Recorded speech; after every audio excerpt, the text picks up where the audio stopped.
Bonjour à tous et à toutes, bonjour chères vendeuses de la plateforme 5 euros. Je suis ravi de vous retrouver pour ce nouveau live, cette nouvelle émission éducative dans laquelle on va parler de nombreux conseils à adopter, disons de manière très facile, très claire, hein, très nette, pour vous aider à passer un cap en termes de vente et pour vous aider à aller plus loin. On avait fait il y a déjà un petit moment une émission éducative, c'était il y a je pense déjà presque 6 ou 8 mois, qui reprenait les conseils de base quand vous n'arriviez pas à vendre. Alors cette émission, je vous la remettrai le lien dans la description et sur Facebook une fois le live terminé. Si vous êtes vraiment débutant et que vous n'arrivez pas à vendre, cette émission est à regarder en priorité et en premier, et c'est parce que ça reprend vraiment les conseils de base que vous devez absolument appliquer si vous n'arrivez pas à vendre correctement sur le site. Parce qu'il n'y a pas de secret, tout le monde peut vendre sur 5 euros, tout le monde y arrive avec un petit peu de persévérance et surtout les bons conseils qu'on est là pour vous donner de manière régulière. Dans cette émission-là, on va essayer d'aller un tout petit peu plus loin parce qu'on va s'attaquer sur des conseils concrets et surtout sur des améliorations que vous pouvez faire quand vous avez déjà un processus de vente qui est installé, quand vous faites déjà des ventes. Mais si vous êtes débutant, vous pouvez déjà écouter ces conseils, ça vous permettra aussi de gagner du temps par rapport aux autres et de ne pas découvrir au fur et à mesure que vous pouvez vous planter à certaines étapes alors qu'il y a des solutions qui existent et qui ont déjà été testées par justement des top vendeurs. Donc on leur a demandé quelle était leur meilleure, on va dire, leur meilleure technique, quel était leur petit plus qui leur permettait vraiment d'avoir passé un cap en termes de vente et de mieux s'organiser, de mieux écrire leur microservice, de mieux vendre finalement, de vendre plus cher et de vendre mieux. Donc on va les lister, on va en lister à peu près une petite dizaine dans ce live. Alors certaines vont vous paraître assez évidentes, d'autres peut-être un peu moins. En tout cas, ce sera une bonne piqûre de rappel si jamais vous avez oublié certaines de ces techniques. Donc on va commencer tout de suite avec donc la première partie qui concerne vraiment votre organisation en tant que vendeur. Donc le premier conseil qui vient donc du vendeur Max Design, alors beaucoup d'autres vendeurs ont donné ce conseil-là, mais on a préféré regrouper, on va dire, certains conseils par vendeur. Bien sûr, d'autres utilisent aussi beaucoup de logiciels ou de messages prédéfinis, mais Max Design, lui, c'est aussi quelqu'un qui a créé un plugin qui vous permet justement d'avoir des réponses prédéfinies directement installées dans 5 euros. Donc ce plugin, je l'avais présenté dans une émission, ça s'appelle Quick Sales. Vous l'avez donc directement sur une extension, Chrome, Firefox, ça existe. Je ne vais pas revenir sur la présentation de Quick Sale, mais ça modifie un petit peu la présentation du processus de vente et ça ajoute des messages prédéfinis très faciles d'accès. Donc ça vous évite de retaper finalement toujours les mêmes choses et donc d'avoir des messages prédéfinis et préconstruits faciles à faire. On vous mettra aussi encore le lien de cette extension dans la description, donc il suffira juste de cliquer dessus si vous avez envie d'y retourner. Donc utiliser des logiciels, ça fait partie vraiment de la base de l'organisation. Alors que ce soit des logiciels organisationnels comme Trello, comme des logiciels de to-do list, il y en a plein qui existent. Alors certains vendeurs donc ont cité par exemple Todoist, il y en a plein d'autres, mais on a aussi d'autres logiciels comme Clockify qui vous permet de calculer le temps que vous mettez à faire une tâche, et ça c'est extrêmement important si vous voulez savoir combien finalement vous passez de temps sur tel type de microservice. Donc est-ce que vous êtes rentable ou non via le temps passé sur un microservice ou une tâche. Donc ça aussi c'est relativement important. Mais en tout cas, si vous avez plus de 1 ou 2 commandes par jour et que vous n'avez pas de logiciel ou en tout cas de méthode organisationnelle pour bien gérer vos clients, ceux qui demandent, votre flux de commandes, de savoir quand livrer correctement, vous allez avoir des problèmes et on le voit très souvent, des vendeurs qui du jour au lendemain se retrouvent avec peut-être un nombre plus élevé de commandes et finalement se retrouvent complètement débordés et n'arrivent pas à gérer correctement leur flux de commandes parce qu'ils ne sont pas organisés à la base. Donc on en parle quand même aussi dans les formations 5 euros, d'utiliser Trello correctement. Si vous ne le faites pas encore et que vous avez régulièrement des nouvelles commandes, faites-le. Venez aussi sur Discord en parler avec les vendeurs qui vous donneront des conseils sur l'utilisation de ces logiciels pour le faire correctement et pour optimiser donc votre processus de commande. Pensez que ça, avant tout, c'est pour optimiser votre temps passé. Donc plus vous irez vite, plus vous serez rentable. WizKid qui parle donc de l'organisation par étapes avec des dates antérieures à celles prévues. En fait, donc, dans le processus de commande, vous avez des obligations. Hein. Vous avez une obligation de livrer avant une certaine date. Vous avez une obligation d'accepter une commande avant une certaine date.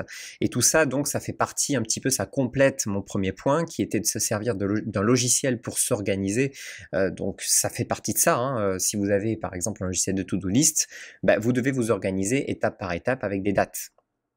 Et ce que WizKid a dit, c'est plutôt vrai. Ne vous basez pas automatiquement sur une date de livraison, par exemple au 25. Pensez que vous devez livrer le 24. Ça vous évitera, par exemple, des petits problèmes de retard et ça vous donnera une petite marge de sécurité sur vos délais de livraison, d'acceptation de commandes. Donc vous pouvez vous organiser aussi hein, via Excel, via d'autres logiciels qui ne sont pas forcément des logiciels de to-do list. Donc pensez-y. Et dans votre organisation, et ça c'est un très bon conseil de Lumen, vous avez tous donc des microservices plus ou moins complets et vous êtes tous plus ou moins, on va dire, doués à faire certaines tâches. Mais il y a certaines tâches qui soit manquent à votre arc, hein, c'est-à-dire que vous savez peut-être faire certaines choses, mais vous ne savez pas encore faire d'autres. Je prends par exemple, hein, j'en sais rien, de la création de backlink. Quand vous faites du référencement, vous savez peut-être pas créer vous-même des articles complets et complexes pour justement mettre des backlinks dessus et les référencer correctement. À ce moment-là, pensez à proposer ces prestations en vous appuyant sur d'autres vendeurs de la plateforme. C'est relativement important et ça vous permettra donc de proposer à vos clients des prestations plus complètes.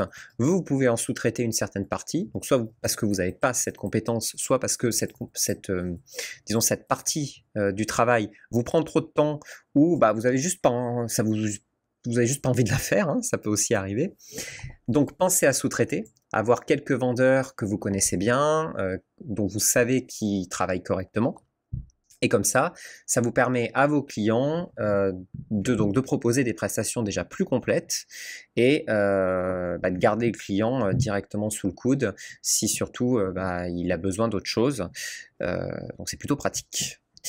Donc en termes d'organisation, ce sont 3 conseils concrets hein, que je peux vraiment vous conseiller d'appliquer. Si vous ne le faites pas encore, pensez-y en tout cas, c'est relativement important.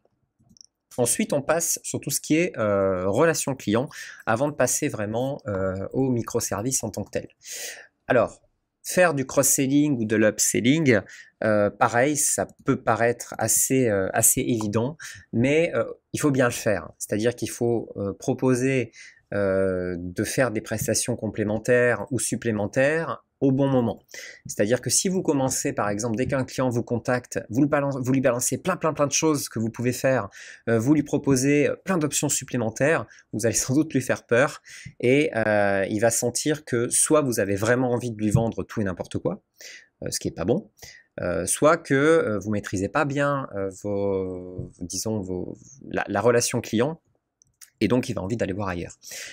Faire du cross-selling ou de l'upselling, on le fait en général lorsque le client est en confiance, donc soit à la fin de la prestation, en lui disant vous pouvez aussi, par exemple, si l'exemple de Socopix, c'est qu'elle maîtrise 2 langues. Donc elle maîtrise parfaitement l'anglais et l'italien. Donc quand elle a fait une traduction en anglais, elle propose par exemple de le faire à la fin aussi en italien via une nouvelle commande. Ça peut s'appliquer dans plein d'autres exemples différents.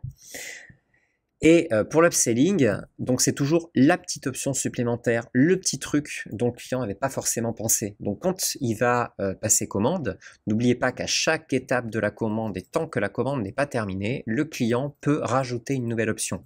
Donc ne pas lui proposer 10 nouvelles options, lui proposer juste la petite option supplémentaire qui lui permettrait vraiment via son projet, hein, c'est-à-dire il faut que ce soit vraiment concret pour lui, de passer une petite étape à l'étape supérieure, on va dire. S'il n'a pas coché les droits de revente, s'il n'a pas coché le petit truc supplémentaire qui vraiment lui apportera quelque chose. Donc il faut que ça ait vraiment un sens pour votre client et il faut vraiment que ça l'aide dans son projet. Donc ne multipliez pas l'upselling, faites-le bien, correctement et adaptez-le à chacun de vos clients et à chacune de leurs demandes. Maintenant, tout ce qui est discours, communication, chouchouter ses clients. Alors oui, vous allez me dire, c'est normal de chouchouter ses clients, mais quand on se retrouve souvent avec plein de commandes, et ça on le voit, hein, typiquement nous, quand soit des clients nous contactent et sont mécontents, soit quand il y a des litiges, on voit que certains vendeurs ont, disons, de plus en plus de mal à gérer correctement leurs clients et répondent souvent très rapidement avec des « OK », avec des « compris », avec des phrases relativement rapides. Alors bien sûr, ils répondent, mais il faut penser toujours à répondre correctement, avec des phrases construites, complètes. Au lieu de dire « OK », vous pouvez très bien dire « Merci, j'ai bien compris votre demande, je vais voir ce que je peux faire ». Toujours bien envelopper ces phrases, c'est extrêmement important. On a tendance à l'oublier hein, quand on multiplie les clients, mais chaque client est important et ça, il faut vraiment pas perdre l'habitude de le faire. Pensez à chaque fois, c'est assez simple, quand vous allez dans une boutique, qu'un vendeur vous reçoit, il va peut-être pas vous regarder très clairement, va peut-être répondre assez sèchement. Alors pour lui, il aura l'impression d'être poli, oui, c'est sûr qu'il va pas vous insulter, mais il y a être poli et vraiment s'occuper de vous. Quand vous rentrez par exemple dans un Apple Store, hein, quand vous allez acheter un produit, vous avez l'impression vraiment d'être un client unique, d'être un client particulier, et c'est ça que chacun de vos clients attendent. Oui, ça va vous prendre un petit peu plus de temps, mais vous aurez toujours derrière le retour de ce genre d'action, donc n'hésitez pas vraiment à prendre le temps de le faire. Et à ne pas oublier donc de vraiment chouchouter vos clients et de répondre correctement avec politesse, même si le client devient un petit peu irritant, et parce que c'est le cas, n'oubliez jamais que derrière vous êtes un vendeur, vous représentez l'image, votre image, vous représentez l'image du site et vous représentez aussi l'image de l'ensemble des autres vendeurs. Donc si vous dérapez, pensez que vous dérapez pour tout le monde. Donc ça va vraiment pas être bon, que ce soit pour vous ou que ce soit pour le site ou les autres vendeurs. Le dernier conseil, c'est un conseil donc de Sèvres Rédac, c'est de faire des bonnes surprises à ses clients. Alors, il y a plein de façons de le faire. La première des façons, c'est par exemple, si vous avez un délai de livraison de 5 jours, vous le livrez peut-être au bout de 4 jours. Vous n'allez pas lui dire que vous allez livrer au bout de 4 jours, mais vous allez lui faire la surprise de livrer un petit peu en avance. Pensez que par exemple, quand vous allez passer une commande, que vous allez recevoir votre paquet que vous attendiez vraiment avec beaucoup d'impatience un petit peu en avance, qu'est-ce que ça va vous faire? Ça va vous faire vraiment plaisir. Donc vous pouvez très bien aussi augmenter un tout petit peu vos délais. Par exemple, vous dire, bon, j'ai un délai de 4 jours, pour moi déjà c'est très safe, je le mets à 5, et comme ça je vais livrer en 3 ou 4 jours l'ensemble de mes clients. Ils seront vraiment satisfaits de la façon dont vous allez gérer votre business et de recevoir finalement la commande un petit peu plus en avance que ce qu'ils avaient prévu. La seconde méthode aussi, c'est d'offrir des bonus en fin de commande, mais de ne pas les annoncer à l'avance. On voit surtout beaucoup de vendeurs qui vont, par exemple, dire dans leur description de microservice, je vais vous offrir un bonus en fin de commande. En fait, ça veut dire que quand le client va payer, il s'attend à ça, donc il paye pour ça aussi. Si, par contre, à la fin d'une commande, vous livrez de manière disons, inattendue et surtout sans contrepartie, ne demandez pas un avis positif contre un bonus, c'est strictement interdit, mais par contre, si vous livrez un bonus à la fin et que le client ne s'y attendait pas, et vous verrez que vous aurez beaucoup plus de réactions positives, que ce soit dans la vie ou que ce soit même dans la relation que vous avez avec votre client. Donc exemple, je reprends l'exemple du SEO. Si par exemple le client achète une prestation SEO, vous pouvez très bien avoir créé un petit e-book de quelques pages qui permet après au client d'utiliser correctement ce que vous avez fait pour lui. C'est toujours une très bonne chose, donc n'hésitez pas à prévoir des petits bonus en fin de commande que vous pourrez donner peut-être qu'aux clients qui commandent à partir d'une certaine somme, hein, bien entendu. Le but n'est pas aussi de donner tout à tout le monde, mais pensez-y. C'est toujours très bien d'avoir des bonnes surprises. Dernier conseil en relation client, c'est de synthétiser les infos et de rappeler la date du prochain contact. En fait, le client aime savoir où il en est, de savoir ce qui va lui arriver. Donc que ce soit en début de commande, quand il a par exemple donné tout ce dont il a besoin pour que vous puissiez attaquer la commande, pensez à synthétiser ces informations et à rappeler ce qu'il va avoir. Donc je prends l'exemple de Lumen qui travaille dans le graphisme.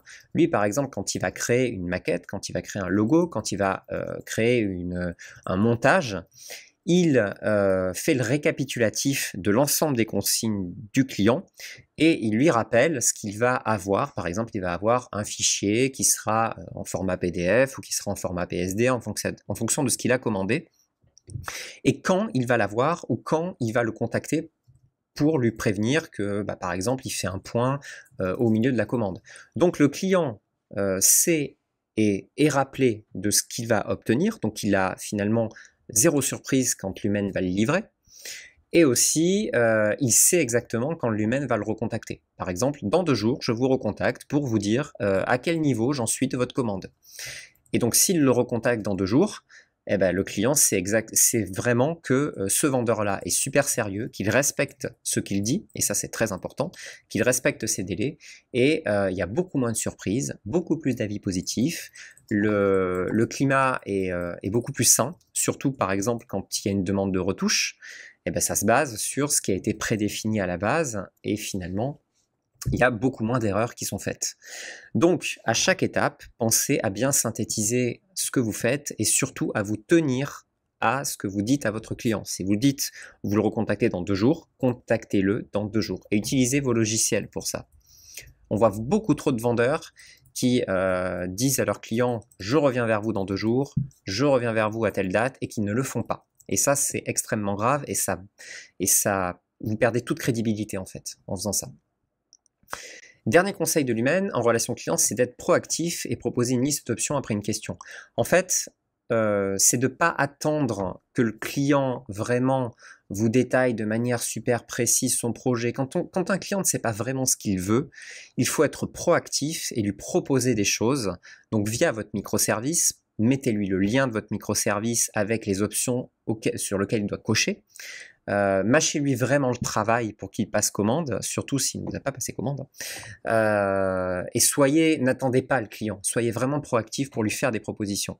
Si le client a besoin d'un logo et qu'il ne sait pas vraiment quoi commander, il faut le guider, il faut l'accompagner dans son cahier des charges, il faut lui proposer des options, il faut lui dire cliquez là-dessus, prenez cette option-là, c'est le meilleur choix.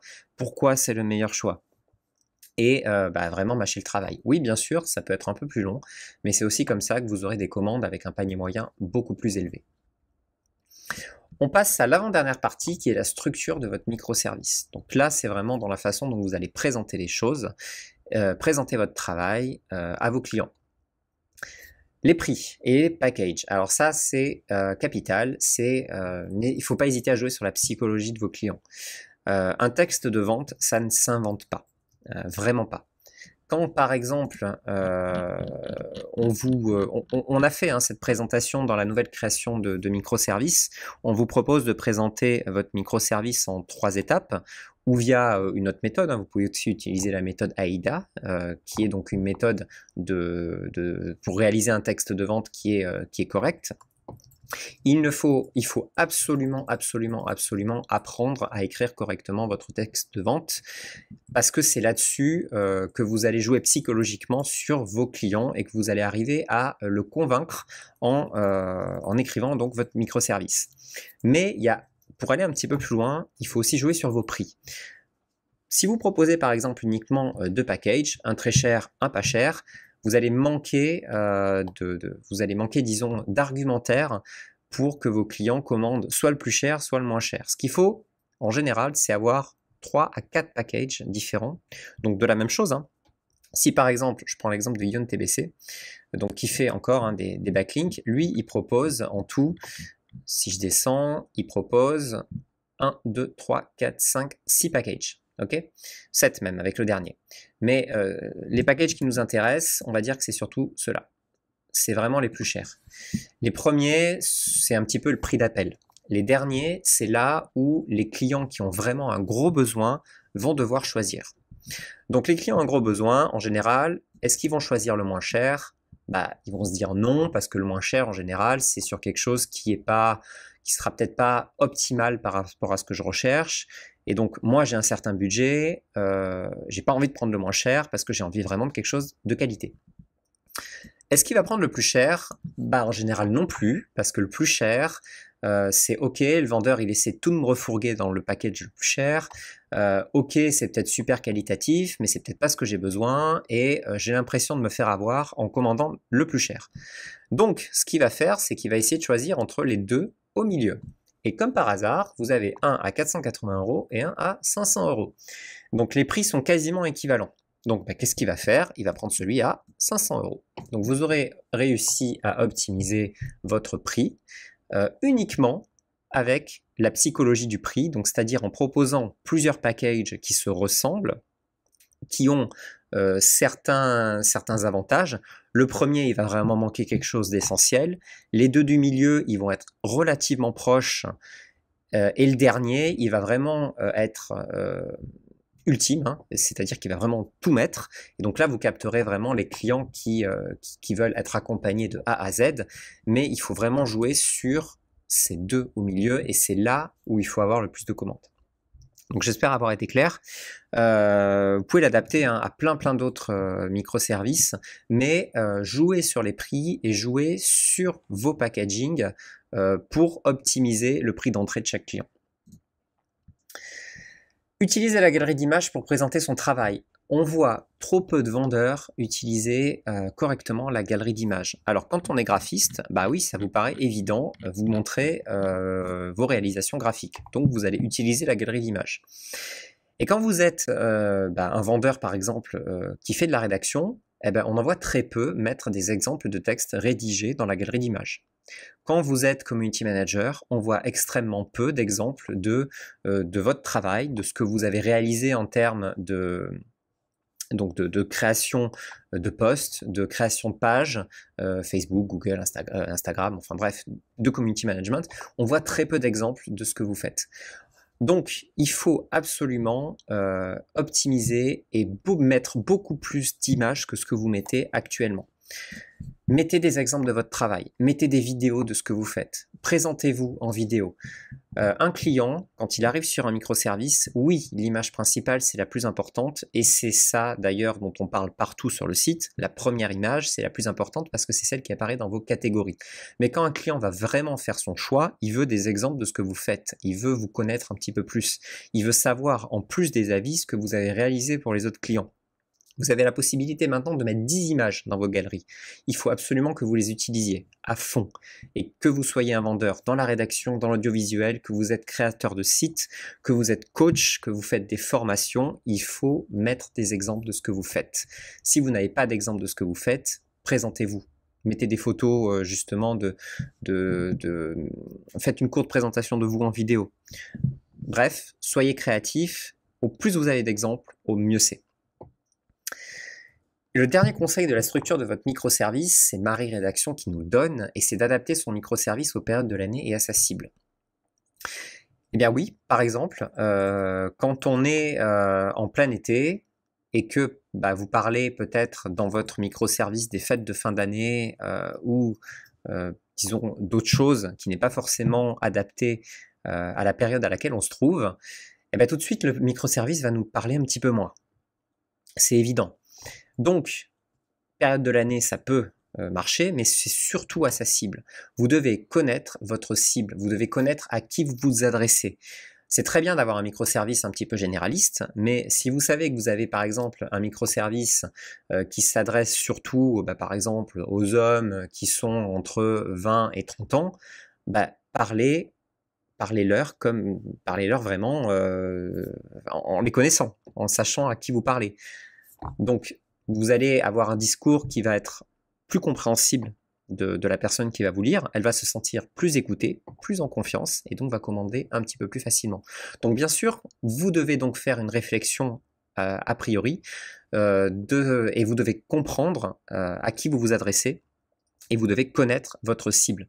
C'est sûr, c'est pas spécialement évident, mais il faut faire un petit peu une analyse avec le type de client qui vous contacte. Au pire, demandez-leur des infos sur eux, hein. Vous pouvez toujours aussi le faire, c'est pas du tout interdit. Et ça vous permettra ainsi de mieux comprendre à qui vous vous adressez, de mieux comprendre vos clients et donc de mieux leur parler. Dernière partie, c'est nos derniers petits conseils donc pour compléter l'ensemble de ce qu'ont dit les vendeurs. Le premier, c'est que pensez que le client ne connaît pas le site aussi bien que vous.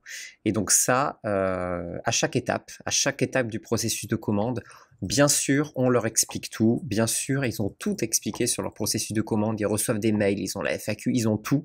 Mais pensez que, comme vous, souvent, ils ne lisent pas tout ou alors ils ne lisent pas du tout. Donc, quand vous arrivez à certaines étapes de la commande, pensez à répéter les choses dans le chat. On sait que dans le chat, ils vous lisent. Donc, quand vous livrez par exemple une commande, pensez à répéter. N'oubliez pas que si ce que vous avez eu ne vous convient pas, cliquez sur le bouton « Demander une retouche » ou alors laissez-moi un commentaire en cliquant sur le bouton finaliser, terminer la commande. Donc, il faut leur répéter les choses à toutes les étapes. Pensez que le client ne connaît pas le site aussi bien que vous. Et ça, c'est notre premier conseil. Ne pas hésiter à renvoyer le client vers d'autres vendeurs. On en a légèrement parlé avant. C'est que 5 €, c'est avant tout une communauté de vendeurs. On le voit que ce soit sur Discord, on le voit que ce soit sur le forum. Je le rappelle d'ailleurs une nouvelle fois, Discord ici et le forum, tout se passe là. Donc n'hésitez pas à y aller, à regarder l'ensemble des sujets qui ont été donnés sur le forum.